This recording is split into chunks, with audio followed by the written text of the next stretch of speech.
கனிமொழியை பொறுத்தவரை கவிஞர், பத்திரிகையாளர், மரபு கலைகள்ல ஆர்வம் கொண்டவர்னு பன்முக திறமை கொண்டவர். எப்பவுமே புன்னகை மாறாத முகத்தோடு இருப்பார். இப்ப பாருங்க, முகத்து பாருங்க. அதே வேளையில் நாடாளுமன்றத்திலே உரிமை குரல் எழுப்பும் போது கர்ஜனை மொழியாகவும் சீருவார். அது மட்டுமல்ல, தேர்தல்னு வந்துட்டாலே எப்பவுமே தேர்தல் அறிக்கை தான் திமுகவுடைய ஒரு ஹீரோ. அந்த ஹீரோவையே தயாரிக்கும் பொறுப்பை இப்ப அவர் ஏற்றிருக்கிறார். போன வாரம் கூட ராஜஸ்தான்ல பெண்கள் மொபைல் போன் பயன்படுத்தக்கூடாதுன்னு சில குழுக்கள் தடை போட்ட செய்தி வந்துச்சு. ஆனா நம்ம ஊர்ல ஆப்பிள் போன்களே தயாரிக்கிற தொழிற்சாலைகளை அதை அசம்பிள் பண்றது பெண்கள் தான். திராவிட இயக்கமும் நம்மோட தலைவர்களும் பண்ண புரட்சியோட விளைவுதான் பெண் விடுதலை, மகளிர் முன்னேற்றம். இன்னைக்கு எல்லா கட்சிகளையும் பெண்களுடைய பங்கு குறிப்பிடத்தக்க அளவுக்கு இருக்கு. அதுக்கும் நாம ஏற்படுத்தின விழிப்புணர்வு தான் காரணம். இப்போ பெண் மேயர்கள் தான் அதிகம். உள்ளாட்சியில் உங்களுக்கு கிடைச்சிருக்கக்கூடிய அதிகாரம் நாடாளுமன்றத்திலும் சட்டமன்றத்திலும் கிடைக்கணும். அதுதான் திமுகவுடைய லட்சியம். பெண்களுக்கான 33 விழுக்காடு மசோதாவை ஒன்றிய பாஜக அரசு நிறைவேற்றிருக்கு. தேவையா இல்லாத நிபந்தனையோடு நிறைவேற்றிருக்கு. அது எப்போ நடைமுறைக்கு வரும்னு சொல்ல முடியாத நிலைதான் இருக்கு இன்றைக்கு. இது எதை காட்டுது? ஆபரேஷன் சக்சஸ் ஆனா பேஷன் டெட் சொல்லுவாங்கல்ல, அப்படி இருக்கு அவங்களுடைய செயல்பாடு. கருப்பு சிவப்பு கடல் போல லட்சக்கணக்கான பெண்கள், தாய்மார்கள் இப்படி ஒரே இடத்துல கூடியிருப்பதாக வரலாறே இருக்காது. உங்களை பார்க்கவே ஒரு பவர்ஃபுல்லா இருக்கு. இப்போ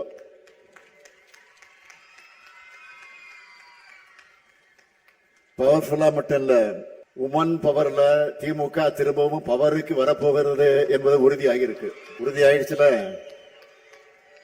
உறுதியாயிடுச்சுல கேட்கல, உறுதியாயிடுச்சுல மகிழ்ச்சி. இப்படி ஒரு பவர்ஃபுல் மாநாட்டை மிக சிறப்பாக இந்த மாநாட்டு பணிகள் எல்லாம் முழுமையாக தன்னுடைய தோளில் சுமந்து வெற்றிகரமாக நிறைவேற்றி காட்டி இருக்கக்கூடிய ஆற்றல் மிக்க செயல் வீரர், என்னுடைய அன்பு சகோதரர் செந்தில் பாலாஜி அவர்களுக்கு முதல்ல என்னுடைய மனமார்ந்த பாராட்டுக்கள். எந்த களத்துல இறங்கினாலும் அவருக்கு கொடுத்த பணிய பிரம்மாண்டமா செய்யக்கூடியவர் செந்தில் பாலாஜி அவர்கள். மேற்கு மண்டல மாவட்டங்கள் இருக்கிற மக்களோட அன்பும் ஆதரவும் அவருடைய திறமையும் ஒன்று சேர்ந்து நம்மோட எதிர்பார்ப்புகளை மட்டுமல்ல அதுக்கு மேல நிறைவேற்றி காட்டக்கூடியவர். அதேபோல் இந்த மாநாட்டுக்கு தலைமையேற்றிருக்கக்கூடிய கழகத்தின் துணை பொதுச் செயலாளர், நாடாளுமன்ற குழுவினுடைய தலைவர், என்னுடைய அன்பு தங்கை கனிமொழி அவர்களுக்கும் அவருக்கு துணையாக உடனிருக்கிற மகளிரணி நிர்வாகிகள் அனைவருக்கும் தலைமை கழகத்தின் சார்பில் என்னுடைய பாராட்டுக்களையும் வாழ்த்துக்களையும் நன்றியையும் நான் தெரிவித்துக் கொள்கிறேன். கனிமொழியை பொறுத்தவரை கவிஞர், பத்திரிகையாளர், மரபு கலைகள்ல ஆர்வம் கொண்டவர்னு பன்முக திறமை கொண்டவர். எப்பவுமே புன்னகை மாறாத முகத்தோடு இருப்பார். இப்ப பாருங்க, முகத்து பாருங்க.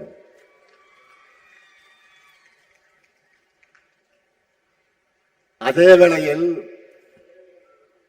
நாடாளுமன்றத்திலே உரிமை குரல் எழுப்பும் போது கர்ஜனை மொழியாகவும் சீருவார். அது மட்டுமல்ல, தேர்தல்னு வந்துட்டாலே திமுகவுடைய தேர்தல் அறிக்கைகளுடைய எப்பவுமே தேர்தல் அறிக்கை தான் திமுகவுடைய தேர்தல் அறிக்கை தான் எப்பவுமே ஒரு ஹீரோ. அந்த ஹீரோவையே தயாரிக்கும் பொறுப்பை இப்ப அவர் ஏற்றிருக்கிறார். கடந்த நாடாளுமன்ற தேர்தலில் அந்த பணியை அவர் செஞ்ச போது முழுமையான வெற்றி பெற்றோம். ஆக நிச்சயம் உறுதியா சொல்றேன், வரும் சட்டமன்ற தேர்தலில் மாபெரும் வெற்றியை பெறப்போகிறோம், அது உறுதி. நிறைய பேர் இப்ப எதுக்கு மகளிர் மாநாடுன்னு கேட்கிறாங்க. அவங்களுக்கு நான் சொல்லிக்க விரும்புவது, பெண்களின் முன்னேற்றமே நாட்டினுடைய முன்னேற்றம். பெண்களின் வெற்றியே சமூகத்தின் வெற்றி. அடிமைத்தனத்தை பிரேக் பண்ணி பகுத்தறிவுச்சுடரை கையில ஏந்தி தந்தை பெரியார், பேரறிஞர் அண்ணா, முத்தமிழறிஞர் கலைஞர் கட்டி எழுப்பிய தமிழ்நாடு முன்னேற்ற பாதையில நடைபோடுது. நம்மோட அந்த மாபெரும் லெகசியை பத்தி நம்மளை கேள்வி கேட்கிறவங்க தெரிஞ்சுக்கணும். 1916 நீதி கட்சி தொடங்கினப்போ முதல் கூட்டத்திலேயே ஒரு பெண் கலந்துகிட்டாங்க. அவங்கதான் அலமேலு மங்கை தாயாரம்மாள். அதே போல இன்றைக்கு நாம நூற்றாண்டை கொண்டாடிக்கிட்டு இருக்கக்கூடிய சுயமரியாதை இயக்கத்தை 1925 தந்தை பெரியார் தொடங்கினார். அப்போ மூவலூர் ராமாமிர்த அம்மையார் போன்ற பல பெண்கள் அதில் பங்கெடுத்தாங்க. 1949 திமுக தொடங்கினப்போ சத்தியவாணி முத்து உள்ளிட்ட பலர் கலந்துகிட்டாங்க. 1967 அண்ணா தலைமையில் அமைந்த அமைச்சரவையிலும் அவங்க இடம் பெற்றாங்க. இந்த வரலாறு அத்தனை நான் சொல்வதற்கு என்ன காரணம், ஏன் சொல்றேன்னா, தொடக்கத்தில் இருந்த திராவிட இயக்கத்தில் பெண்கள் முக்கிய பங்கு வகிச்சிருக்கிறாங்க. இந்த மகளிர் அணியுடைய தொடக்கம் எது தெரியுமா? பெண்களுக்கான ஒரு தனி அமைப்பு வேணும்னு பேரறிஞர் அண்ணா அவர்கள் 1956 கழகத்தின் மகளிர் மன்றத்தை தொடங்கினார். அதை தொடர்ந்து மகளிர் மன்றத்தை மகளிர் அணியா விரிவாக்கி வலுவான கட்டமைப்பை உருவாக்கினார் நம்முடைய உயர்நிகர் தலைவர் கலைஞர் அவர்கள். மிகப்பெரிய மாநாடுகளையும் நம்ம மகளிர் அணி நடத்தி இருக்காங்க. அதனுடைய தொடர்ச்சி தான் நீங்க எல்லாரும். நிறைய இளம்பெண்கள் இங்க வந்திருக்கிறத பார்க்கும்போது பெருமையா இருக்கு. திராவிட இயக்கத்தில் பெண்கள் பங்களிச்ச வரலாற்றை தெரிஞ்சுக்கிறது மட்டும் இல்ல, திராவிட இயக்கத்தால் பெண்கள் அடைந்த வளர்ச்சியை உங்க வயசில் இருக்கக்கூடிய மற்ற பெண்களுக்கும் எடுத்து சொல்லணும். 100 ஆண்டுக்கு முன்னே நம்முடைய முன்னோர் அவ்வளவு செஞ்சிருக்காங்களே, இப்ப நாம அதையும் தாண்டி பணியாற்றணும்னு உங்களுக்குள்ள ஒரு உத்வேகம் பிறக்கணும். எந்த நிலைமையில இருந்து நான் முன்னேறி வந்திருக்கோம்னு கொஞ்சம் யோசிச்சு பாருங்க.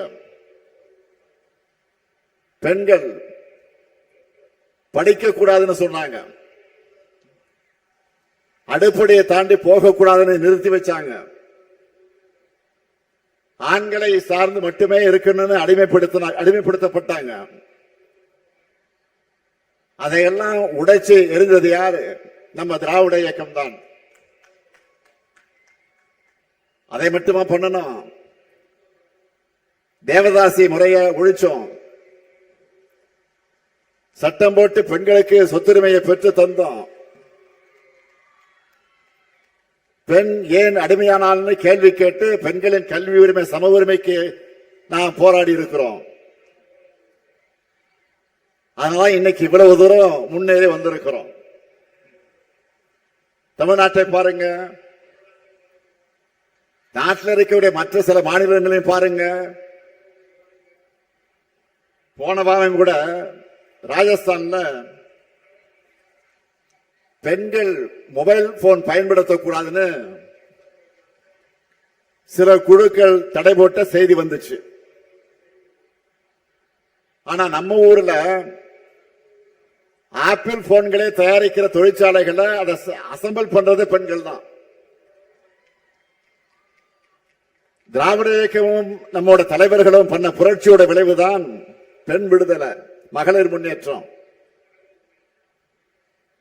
இன்னைக்கு எல்லா கட்சிகளையும் பெண்களுடைய பங்கு குறிப்பிடத்தக்க அளவுக்கு இருக்கு.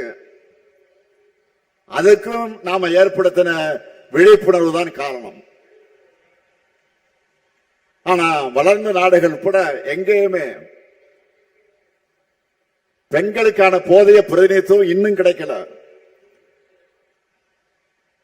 உள்ளாட்சி அமைப்புகள்ல பெண்களுக்கு 33 விழுக்காடு இடஒதுக்கீட்டு நிறைவேற்றினார் நம்முடைய தலைவர் கலைஞர் அவர்கள். 50 விழுக்காடு இடஒதுக்கீடு சட்டத்தை நடைமுறைப்படுத்தக்கூடிய வகையில நகர்ப்புற உள்ளாட்சி தேர்தலை நாம் ஆட்சிக்கு வந்து நடத்தணும். தமிழ்நாட்டில் இப்போ பெண் மேயர்கள் தான் அதிகம். உள்ளாட்சியில் உங்களுக்கு கிடைச்சிருக்கக்கூடிய அதிகாரம் நாடாளுமன்றத்திலும் சட்டமன்றத்திலும் கிடைக்கணும். அதுதான் திமுகவுடைய லட்சியம். அதுக்காகத்தான் 33 விழுக்காட்டுக்காக தொடர்ந்து போராடுகிறோம். 2017 தலைநகர் டெல்லியிலே இதுக்காக நம்ம மகளிரணி சார்பில் போராட்டம் நடத்தப்பட்டுச்சு. நாடாளுமன்றத்திலே தங்க கனிமொழி இதுக்காக அழுத்தமாக குரல் கொடுத்தார். தமிழ்நாட்டுடைய குரலாக மட்டுமல்ல, ஒட்டுமொத்த இந்திய பெண்களின் குரலா நாடாளுமன்றத்தில் கனிமொழி பேசினாங்க. தேவையே இல்லாத நிபந்தனையோடு பெண்களுக்கான 33 விழுக்காடு மசோதாவை ஒன்றிய பாஜக அரசு நிறைவேற்றிருக்கு. தேவையா இல்லாத நிபந்தனையோடு நிறைவேற்றிருக்கு. அது எப்போ நடைமுறைக்கு வரும் சொல்ல முடியாத நிலைதான் இருக்கு இன்றைக்கு. இது எதை காட்டுது? ஆபரேஷன் சக்சஸ், ஆனா பேஷன் டெட் சொல்லுவாங்கல்ல, அப்படி இருக்கு அவங்களுடைய செயல்பாடு. பெண்களாகிய உங்களுக்கு நாடாளுமன்றத்திலும் சட்டமன்றத்திலும் அதிகாரம் கிடைப்பதை பாஜக விரும்பல. அதனால பெயரளவுக்கு மசோதாவை நிறைவேற்றிட்டு காலத்தை கடத்துறாங்க.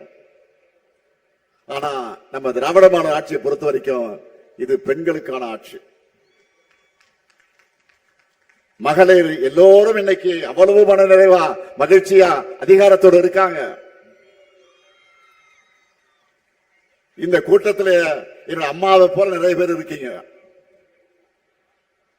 எனக்கு சகோதரிகளாக நிறைய பேர் இருக்கீங்க. ஏன் என்னோட மகள்களாக எத்தனை பேர் வந்திருக்கீங்க.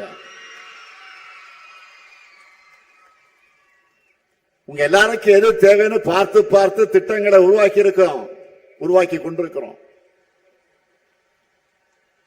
நம்முடைய வெல்லும் தமிழ் பெண்களை கொண்டாடிட்டு இருக்கோம். பெண்களுக்காக நாம செயல்படுத்துகிற திட்டங்களை முக்கியமான சிலவற்றை மட்டும் இங்க எடுத்து சொல்றேன். பல பேர் குறிப்பிட்டு காட்டி இருக்கிறாங்க. இருந்தாலும் நான் நினைவுபடுத்த விரும்புகிறேன். 1,30,69,831 சகோதரிகளுக்கு கலைஞர் மகளிர் உரிமை திட்டத்தில் மாதந்தோறும் 1000 ரூபாய் உரிமை தொகையை கொடுக்கிறோம். குடும்பங்களுக்காகவும் சமூகத்துக்காகவும் தலைமுறையாக உழைக்கிற பெண்களுடைய உரிமை அது. திட்டத்தின் பேர்லயே உரிமையை கொண்டு வந்து புரட்சியை பண்ணோம். திட்டமும் பெரிய சக்சஸ். தினமும் எத்தனை பேட்டிகள், எத்தனை பேருடைய வாழ்க்கை கதைகள் இந்த திட்டத்தோட வெற்றியை எடுத்து சொல்லிக்கிட்டே இருக்கு. இந்த உரிமை தொகை பல பெண்களுக்கு சுயமரியாதை ஏற்படுத்தி தந்திருக்கு. நிறைய பேருக்கு தன்னம்பிக்கை கொடுத்திருக்கு. நிறைய பேர் இதன் மூலமா சிறு தொழில் தொடங்குறாங்க. இதுவரை ஒவ்வொரு குடும்ப தலைவிக்கும் நாம மொத்தம் 28,000 ரூபாய் கொடுத்திருக்கிறோம். இது சமூகத்தில் மிகப்பெரிய அளவில் பாசிட்டிவ் இம்பாக்டாக உருவாக்கி இருக்கு. அதே போல நம்முடைய மற்றொரு புரட்சிகரமான திட்டம் தான் மகளிர் விடியல் பயணம். 10 ஆண்டு இடைவெளிக்கு பிறகு திமுக ஆட்சிக்கு வந்திருக்கு.